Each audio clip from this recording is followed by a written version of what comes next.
Isabelle Saporta a lâché une phrase qui fait réagir sur les réseaux sociaux. Pourquoi ne pas avoir laissé ces croisiéristes sur ce fichu bateau? Et franchement, que l'on soit d'accord ou pas avec elle, la question est brutale, directe et elle touche un point sensible. Est-ce qu'on a vraiment retenu les leçons du Covid? L'affaire concerne le MV Ondius, un navire de croisière où plusieurs cas d'antavirus ont été signalés. Selon RTL, le foyer a déjà provoqué 3 morts et plusieurs passagers qui ont été évacués ou placés sous surveillance. Les 5 passagers français rapatriés doivent suivre un protocole strict, 72 heures d'hospitalisation, puis jusqu'à 42 jours d'isolement. Et c'est là qu'Isabelle Saporta s'énerve. Sur RTL, elle demande pourquoi on n'a pas laissé les passagers sur le bateau le temps de voir comment le virus évoluait.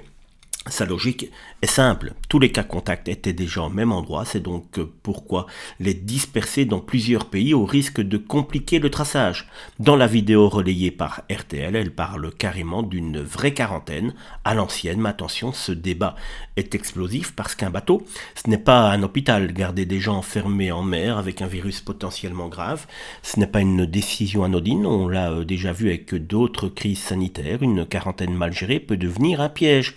Ce qui choque surtout, c'est cette impression de déjà vu. On nous explique que tout est sous contrôle, puis on découvre des rapatriements, des cas contacts, des isolements, des protocoles, des passagers dispersés. Alors la vraie question, ce n'est pas seulement fallait-il les laisser sur le bateau et se débrouiller. La vraie question, c'est est-ce que nos autorités savent vraiment gérer une crise sanitaire avant qu'elle déborde? J'espère que la réponse est oui. Je ne suis pas sûr qu'ils feront tout pour que cela soit le cas. Suivez mon regard, mais en tout cas, on n'est pas loin de retomber dans une catastrophe mondiale, je vous le dis.